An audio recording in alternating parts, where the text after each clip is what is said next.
Continuando, nós vamos falar agora sobre a reencarnação. Parte B. Reencarnação. A pedra de fundação na arca do ser. Bem como já disse anteriormente, seria extremamente útil se a mônada humana evitasse o pré-julgamento em questões de doutrina cósmica. E seria ainda melhor se pudesse aceitar universalmente a realidade da reencarnação. Porquanto é na aceitação deste fato da vida que ela irá verdadeiramente compreender a sabedoria dos séculos, e mais facilmente sua própria razão de existir. Isso o mestre falou no finalzinho da aula sobre o poder. Ele falou um pouquinho sobre a reencarnação e está retomando aqui. Né? Para pessoas de qualquer época, é extremamente difícil observar, nos anos comparativamente escassos de vida, uma série de acontecimentos relativos à personalidade individual e conseguir julgar o mundo no qual vivem, a sociedade de onde retiraram a perdição e a bênção, para então conseguirem perceber questões relativas ao espírito e avaliá-las acertadamente. O que isso quer dizer? Assim, né? Muitas vezes a gente não percebe as causas plenas daquilo que gerou os efeitos que nós estamos experimentando. Né? Então, às vezes acontece uma coisa comigo na minha vida que eu não sei por que aconteceu, mas por que está acontecendo? Nesse momento as pessoas muitas vezes respondem assim, mas por que eu? Né? Isso é injusto, mas por que comigo? Né? O que eu fiz para merecer isso? E aí muitas vezes as pessoas não têm o entendimento de que pode existir uma causa que ela mesma colocou em marcha em uma vida passada que está retornando a ela para ser redimida. Né? Então, sem o entendimento da reencarnação, fica muito difícil de entender determinadas coisas que acontecem nas nossas vidas. Né? Por que uma pessoa nasce super abastada, numa família próspera, vive uma vida tranquila, feliz, no sentido material, e por que uma pessoa nasce totalmente pobre, sofre a vida inteira com doença, com escassez? Tudo isso só é explicável se a gente realmente trouxer o entendimento da reencarnação para dentro da doutrina, né? Que não é apenas uma doutrina, é uma verdade da vida. Né? Com a compreensão e aceitação corretas da sua própria reencarnação, o indivíduo desenvolve uma percepção cósmica da continuidade do ser, passado, presente e futuro. E está mais bem equipado para enxergar, por trás dos efeitos superficiais das circunstâncias atuais, causas pessoais subjacentes que remontam à poeira dos séculos. Então a gente tem um percurso da alma, né, com determinadas qualidades e defeitos, coisas que a gente colocou em marcha, e às vezes essas causas são muito antigas, são hábitos de pensamento e sentimento que nós cultivamos por muito tempo, né, e eles vão se manifestar. O resultado desses hábitos vai se manifestar para que nós possamos observar e transformar. Né? O simples fato de faltar aos homens a lembrança consciente de uma existência anterior não nega a validade dessa verdade. Muitos experimentaram a sensação repentina de já terem feito algo antes. Algo que estão fazendo pela primeira vez nesta vida. Outros recordam-se num lampejo de reconhecimento, um déjà vu, que já viram um rosto ou lugar anteriormente. Então, naturalmente, existe o amor à primeira vista, que pode ser explicado como o reconhecimento da alma de existências pregressas ou a consciência interior. Muitos analisaram com interesse a incidência do gênio, que alguns chamam de dom ou talento, na arte, na música e nas ciências, ou outras aptidões que surgem em idade precoce, indicando a continuidade pela alma da linha interrompida da identidade. Médicos da atualidade observam a diferença de personalidade de bebês no dia do seu nascimento. E em todo o mundo, histórias fascinantes têm sido documentadas falando da lembrança de cenas vivas e experiências de uma existência anterior. Então aqui o mestre está dando algumas provas, né, da realidade da reencarnação. Coisas que não são possíveis de serem explicadas sem esse entendimento. Né? Por que nasce, por exemplo, um Mozart? Né? Vou pegar aqui como exemplo. Mozart é muito famoso, assim, um compositor famosíssimo, né? E que um dos motivos pelos quais ele se tornou muito famoso é que ele, desde muito cedo, tinha um talento excepcional para música. Né? Desde os 3 anos de idade, ele já aprendeu a tocar sozinho, nos 4 anos de idade já estava compondo, nos 6 anos de idade estava escrevendo concertos, né? Assim, um talento muito, muito inexplicável, assim, né? E às vezes a gente vê também, assim, não precisa ir lá para trás. Às vezes a gente vê na internet circulando esses vídeos dessas crianças, assim, de 3, 4 anos tocando um concerto no piano, né? Isso aí é claramente uma manifestação de uma continuidade. Esse ser já estudou essas questões, né, seja numa vida anterior ou nos retiros da fraternidade entre as encarnações, e já vem com um sentido muito claro de continuidade para aquele talento, para aquele dom que ela já estava desenvolvendo. Né? O homem tem se mantido justificadamente cético quanto a alguns desses fatos. No entanto, a verdade revela-se não como uma pseudociência, mas como a própria ciência do ser, infinita.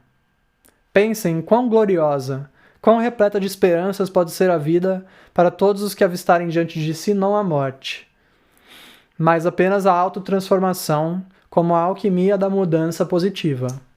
Para todos os que perceberem, na lei da reencarnação, uma oportunidade para aqueles que demoram a aprender e para os rebeldes recuperarem-se, como uma nova dignidade das máculas de seus erros, elevando-se finalmente do mar astral da identidade, do pântano pessoal da mortalidade, para o alvorecer da eterna esperança e coroação da vida vitoriosa. Um mundo criado para ser a plataforma de bilhões de correntes de vida, todas criadas como simples mariposas destinadas a caírem na chama e serem consumidas, um mundo que constitui um caleidoscópio de cenas de transformação e ideias vagas, sem estabilidade, em um oceano infinito de nebulosas rodopiantes e gases turbilhonantes, que não oferece promessas para os filhos do sol, exceto comer, beber, se divertir e morrer como um mortal. É espantoso que os homens tenham aceitado qualquer religião quando a questão da reencarnação é negada pelas religiões e muitos dos seus líderes. Sabem, foi eliminando este ensinamento dos chamados mistérios da igreja primitiva que passaram a existir as graves distorções das metas da vida, tanto na igreja quanto no Estado, que desafiam a sociedade até os dias de hoje. Um dos motivos pelos quais essa doutrina foi retirada é que tem uma afirmação de Jesus que diz, na verdade acho que não é de Jesus, né? Acho que está nos escritos de Paulo, que fala assim, a cada homem é dado viver uma vez. Né? Como é que a gente entende isso? Né? Paulo não estava se referindo a viver no sentido assim, vive no corpo físico e morre. Né? Ele estava se referindo à vida eterna, à vida que é uma. Ele estava se referindo justamente a essa continuidade da vida. Né? A cada homem é dado viver uma vez, ou seja, a vida ela é contínua, ela é eterna, ela não tem começo nem fim. Né? Essa é a promessa do Cristo. E por que eu estou tirando essa conclusão? Às vezes pode parecer um pouquinho... mas como assim? Não... Será que é isso mesmo que ele quis dizer? Aí a prova para isso está em outro escrito de Paulo também, que ele diz assim, eu morro todos os dias. Né? Então, claramente, a concepção dele do que é vida e morte não é a concepção comum que a gente exercita assim como seres humanos aqui na Terra, né? É uma outra concepção, a concepção espiritual do que é vida e morte. Então, morte para ele tem um sentido simbólico, que é morrer para o velho eu, né?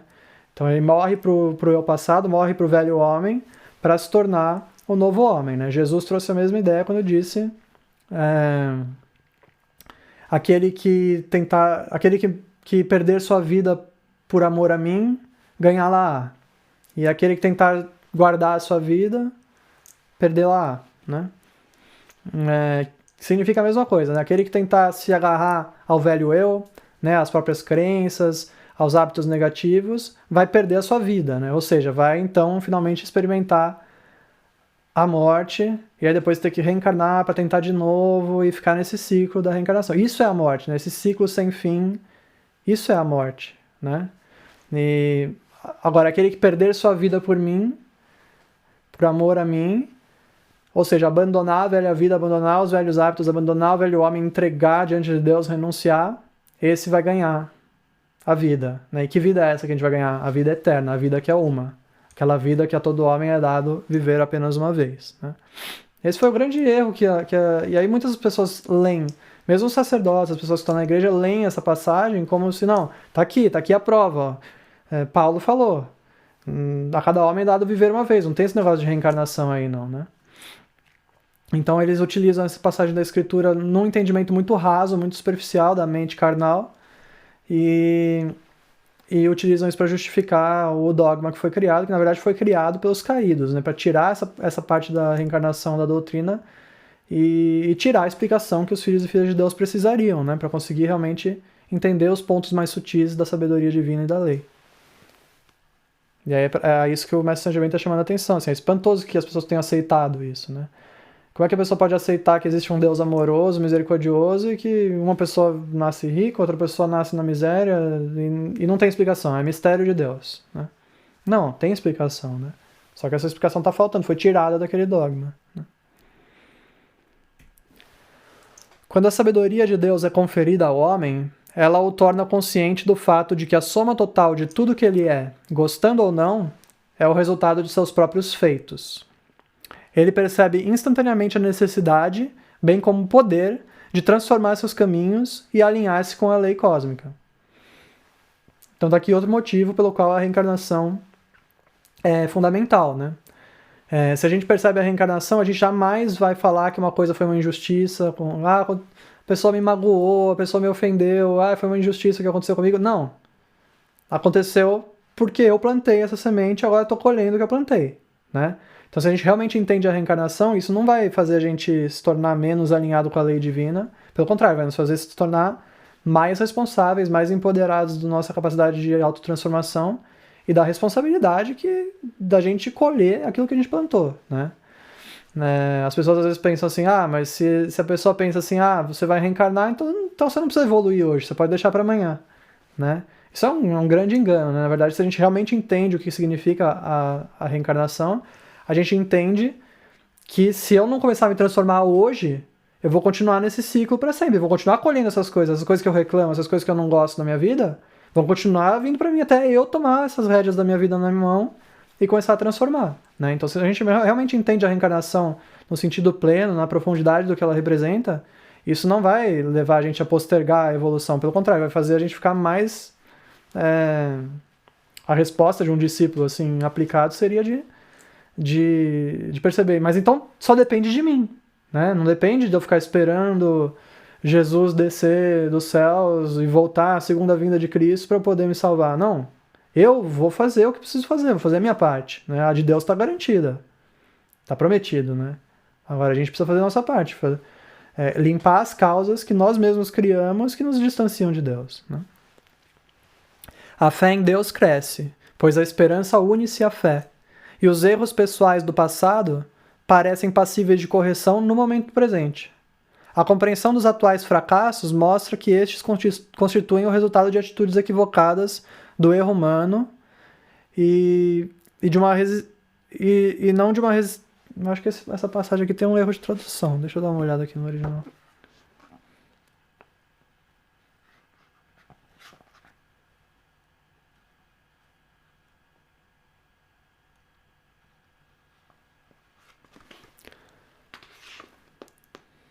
Resistência deliberada à vida, né?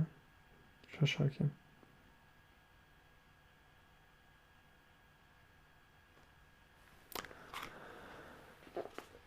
A compreensão dos atuais fracassos mostra que estes constituem o resultado de atitudes equivocadas, do erro humano, e não de uma resistência deliberada à vida.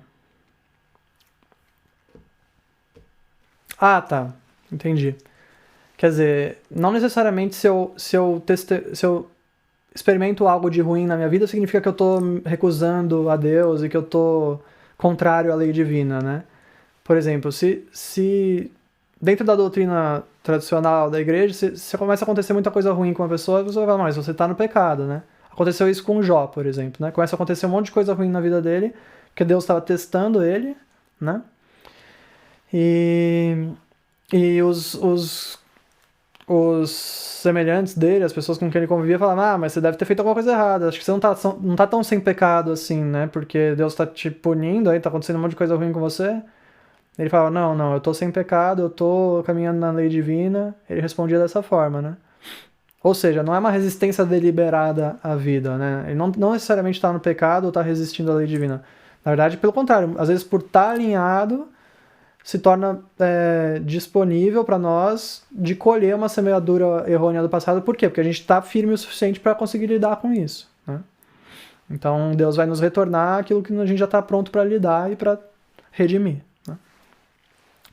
E homens e mulheres, mais uma vez, obtêm permissão de adentrar a existência primordial e participar de um drama cósmico, no qual a sabedoria divina resulta em uma união de tamanha dimensão celestial que chega a atordoar a imaginação. Então aqui está uma questão também que às vezes impede as pessoas de aceitarem a reencarnação, que é o tamanho da coisa, assim, né? Chega a atordoar, né? Assim, chega a ser uma coisa de tamanha dimensão, tamanha percepção do infinito e da continuidade, sem começo nem fim, que muitas pessoas não são capazes de lidar com isso, né? Não, eu nasci aqui, vou morrer daqui a 80 anos, tá bom assim, né? Tá grande o suficiente para mim, né? Porque esse senso do infinito, ele chega